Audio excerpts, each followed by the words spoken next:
In this video, I'm going to go over the steps to enter a bill. I'm in my QuickBooks already. I'll be demonstrating this in QuickBooks, of course. Now, from the drop-down menu under vendors, because the vendors are generally, when you pay a bill, it's for a vendor. People you have to pay money to for whatever reason. Enter bills. Now, sometimes it's over in the shortcuts. I'll probably make a video about that soon. So, you get this box that pops up. I'm going to close it. Vendors, enter bill. Alright, I'll make this bigger. Now you find a vendor, and this is a fake company, I just have one vendor. So you choose your vendor. There's another video on setting up vendors. So their name and then their name and address, the default from the profile, will show up here. When I enter a bill, after I put the vendor in, I like to tab through so you don't miss anything. And it's important. A lot of bills are monthly, and they can be similar to the exact same date. It's important to enter the bill date correctly. So I put March 1st. I'm going to tab the reference number. Now, you'll notice it put the year in automatically. Always watch for that, but there's the date. And the reference number is, the vendor may have an invoice number specific to that bill, or it might be, again, a monthly bill that just repeats, and there's no invoice. So in all cases, if you have an account number associated with this vendor, you go to the profile, and you put that in. And I show that in my video for entering, creating a vendor. It will show up in here, the memo area, when you print the check. But sometimes there's also invoice numbers. Now, in the case where there may not be, I will often put the month and the year, just to be consistent on every month I get the bill. Again, if there's specifically an invoice number, this is where you'd put it. Tab. You put the dollar amount of your bill. I'll make something up, and I'll tab. Now you'll notice this vendor is set up by default to net 30. Many bills are. I'm going to close this here. So I leave it at net 30. And I always double check the due date on the bill itself to make sure you have the correct due date. This, tab through, and again, net 30. You can always go into the profile and change this, or you can even just change it here and make a new one. Assuming this is right, we'll leave it at net 30. Now, I've done things with this vendor in other videos, so this will default to the last thing I did.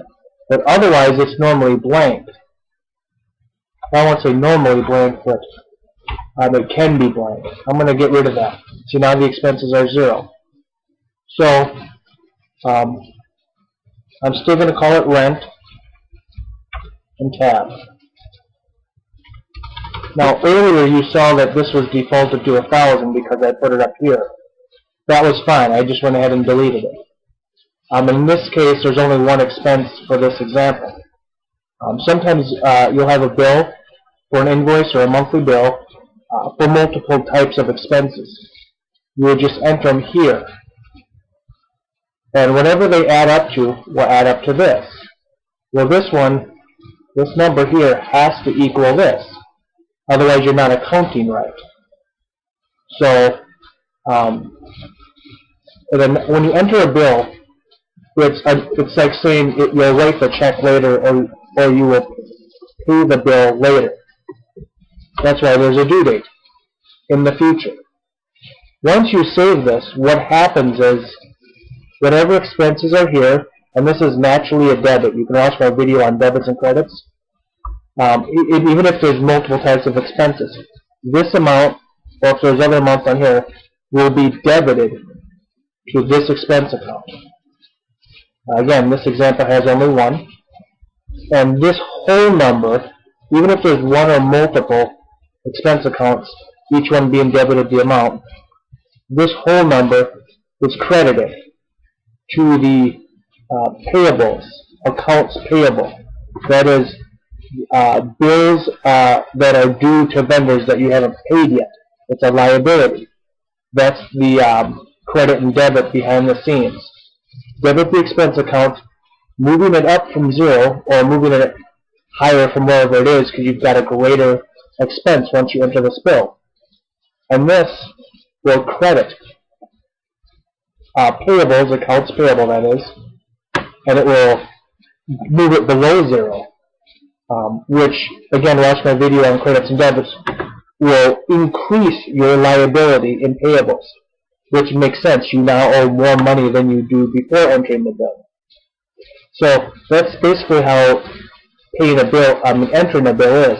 I will do a video on paying bills, because often people will pay more than one bill at a time. So just check that everything's right, and leave it as bill up here. You'll see in the upper left corner, there are ways that I'll enter credits later. Sometimes a vendor has to credit you for whatever reason, and you want to enter it as a credit. Well, it's basically a reverse bill, and everything works the exact opposite as far as the numbers in credits and debits. I'll do another video on that. So again, this is the bill, and you just hit save and close.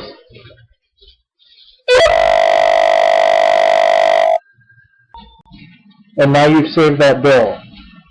Before I end this video, if you go under vendors and pay bills, and again this will be a separate video, it brings up all the bills that are entered that are not paid, or at least fully paid. There it is, the bill I just entered. The date due is March 31st. There's that reference, the month and the year, and there's the amount due. So in a future video we'll pay bills and do other things like that. Subscribe, and thank you for watching.